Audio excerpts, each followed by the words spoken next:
Alors, l'actu du jour en Formule 1. Avant de commencer, je vous rappelle que les news proviennent de ma chaîne principale sur la Formule 1, Type F1. Et il y a aussi mon Twitch, vous pouvez vous abonner. On parle de F1 sur ces deux chaînes de façon constante et régulière. Les liens sont dans la description. Bon visionnage. Ciao. Alors, Villeneuve qui tacle Ricciardo, près de la moitié de sa carrière, a été mauvaise selon lui. C'est étrange, ils ont déjà un pilote français, les deux ne s'entendent pas, donc ne les mettez pas ensemble, il est sous contrat et vous devez déplacer des montagnes pour l'avoir, ça n'a pas de sens. Gasly n'a pas eu une très bonne saison en général. Notez toutefois que la prétendue mésentente entre les deux remonte à plusieurs années. Ouais, ils ont dit qu'ils s'entendaient bien, correctement maintenant. La saison descendante de Gasly est certainement plus attribuée à la monoplace qu'à son pilote. Et ça, il le dit pas, Villeneuve, ouais, c'est clair. Villeneuve n'est en tout cas pas surpris de voir le nom de Daniel Ricciardo évoqué pour 2023. Pourquoi le serait-il? Il a fait 2 années terribles chez Renault, 2 années encore pires chez McLaren. Ça fait 4 ans et combien de temps a-t-il été en F1 en total? Alors, 2 années terribles chez Renault, mais enfin non. C'était bien ces années à Ricciardo chez Renault. De quoi parle-t-il là? Près de la moitié de sa carrière en F1 était mauvaise, et c'est quand il y avait de l'expérience, donc il n'y a aucune raison, surtout pour une équipe pour laquelle il a déjà piloté.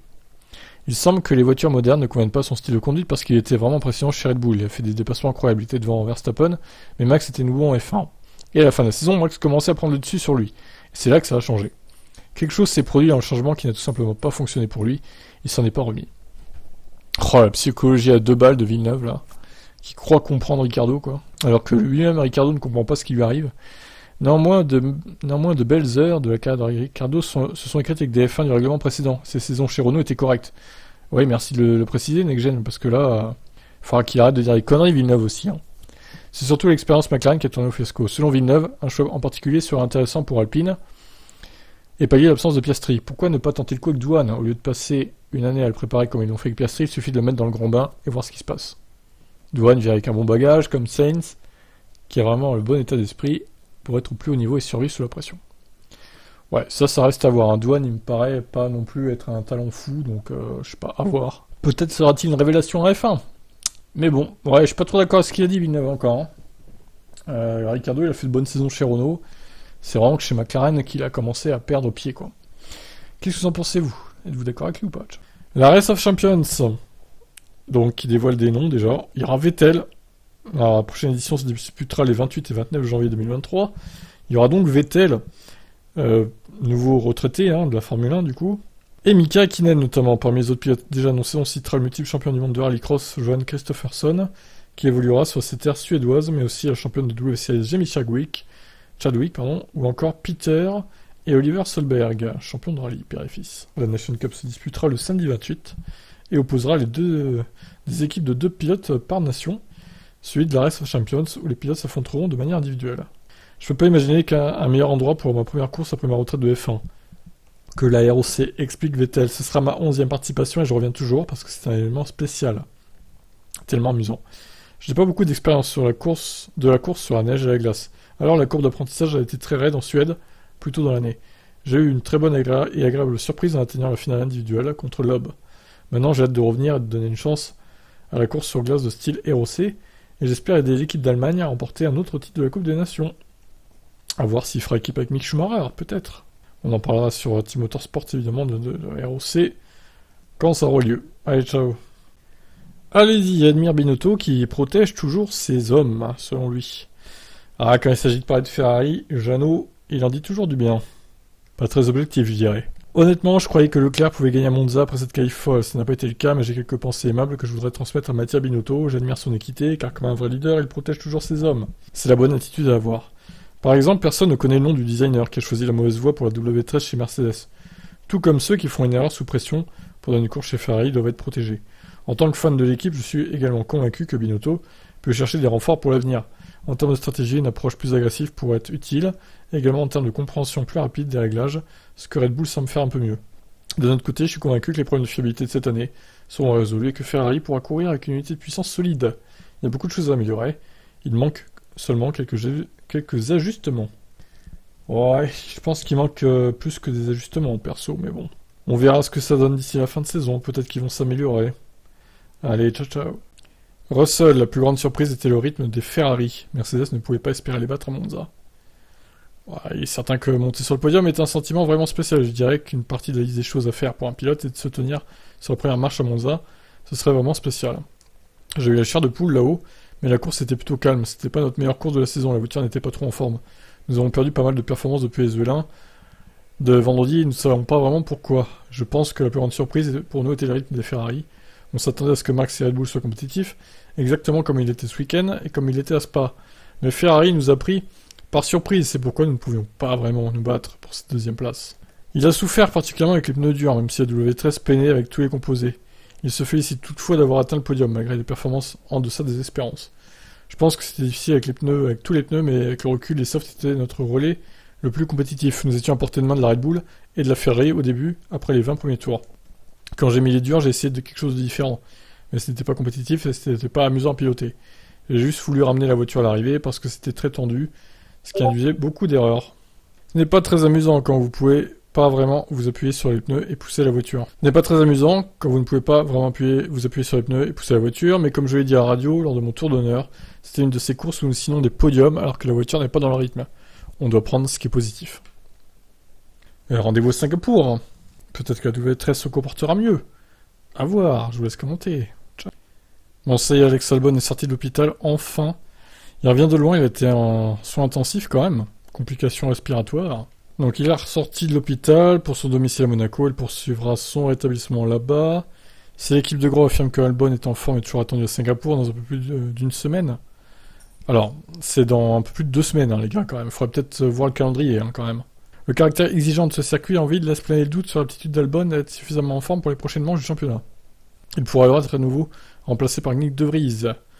Ouais, bon, il y a 2 semaines pour s'en remettre, honnêtement, je pense que ça devrait aller quand même, et non pas une semaine. Par contre, oui, si effectivement il y avait qu'une semaine et demie, ça aurait été compliqué, je pense.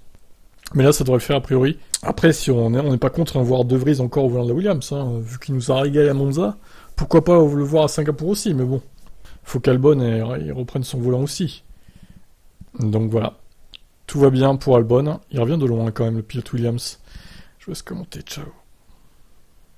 Et Ricciardo qui accepte qu'il ne sera probablement plus en F1 l'an prochain.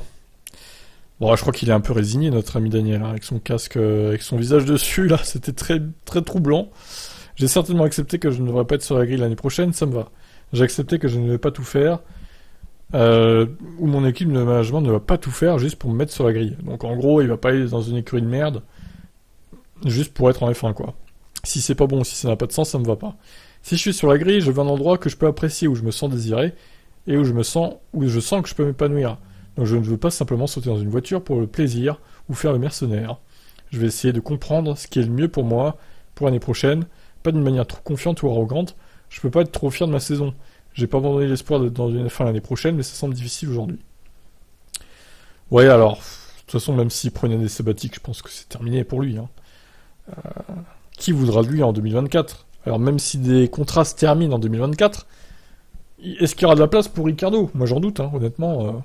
Vu ce qu'il a montré en 2021-2022, qui voudra de lui ? Surtout qu'il coûte cher, Ricciardo, il coûte pas 1 million par an. Hein. Le mec, on rappelle qu'il était quand même payé 20 millions chez McLaren, au bas mot, donc quand même. Pour les performances qu'il a produites en 2 ans, il les vaut pas, hein, les 20 millions, clairement. Donc voilà, est-ce la fin de sa carrière en F1 ? Je vous pose la question. Ciao. Villeneuve attaque la direction de course de la F1 après le Grand Prix d'Italie. Ils ne sont pas très forts cette année, mais c'est tombé à un niveau plus bas encore. Ouais, Jacques il s'énerve là. Je pense que le Grand Prix d'Italie est une course vraiment terrible. C'est particulièrement triste pour les dizaines de milliers de personnes qui ont acheté les billets très chers. Ils n'ont vu aucun spectacle, aucune ligne d'arrivée, en fait rien du tout. Cette course ne pouvait pas captiver, il n'y a pas eu de bataille stratégique. Il n'y a pas eu de bataille sur la piste, c'était vide. Surtout quand on la compare à tout ce qu'on a vu cette année. Nous en voulions plus, on n'en a pas eu. Alors Jacques Villeneuve qui n'a pas commenté le Grand Prix d'Italie, on le rappelle, c'était Franck Montagny à sa place. Et c'était pas plus mal, comme ça, si ça pouvait rester tout le temps comme ça, ce serait pas mal, non ? Après, il exagère un peu, c'était pas la pire course de l'année 2022, je dirais. Bon, hormis la fin, oui, c'est vrai que là, quand ça se finit sous safety car, c'est vrai que c'est pas terrible du tout même. Mais au-delà de ça, j'ai trouvé le spectacle de Spa pire que celui de Monza, perso. Hein. Si on occulte la fin sous safety car, évidemment. Après, c'est mon avis, je sais pas ce que vous en pensez, mais... C'était en partie dû à la gestion de la direction de course inférieure aux standards attendus. Ils ne sont pas très forts cette année, c'est tombé à un niveau plus bas encore. Ça devrait être excitant et agressif, mais c'est ainsi que la course devrait se dérouler. Nous ne sommes pas en endurance, c'est la Formule 1. Une course ne devrait jamais ou grand jamais se terminer de la voiture de sécurité. Il y avait tellement d'autres choses qui auraient pu être faites. Un drapeau rouge, renvoyer la retardataire plus tôt, il y avait assez de temps, nous aurions pu faire encore 2 tours. Ça m'a fait réaliser que l'année dernière n'était pas si mauvaise. Des erreurs ont été commises, mais il y avait toujours l'intention de courir à nouveau dès que possible. Dimanche, il semblait que ce n'était pas important, c'est incroyable à voir. C'était pas juste. Une arrivée comme celle-ci doit être évitée. Bon, globalement, je suis d'accord avec lui. Pour la fin sous safety car, c'est un peu dommage. C'est pas ce qu'on veut voir en F1. Il faut vraiment qu'il légifère à ce propos. D'ailleurs, ils se sont réunis lundi ou hier, je crois. Donc, il faudrait peut-être qu'on ait des retours sur ce qui s'est dit. Ce serait pas mal. Allez, ciao, ciao. Red Bull, Alpine et McLaren s'allient pour la super licence d'ERTA. Alpine va également tester Hülkenberg. Incroyable.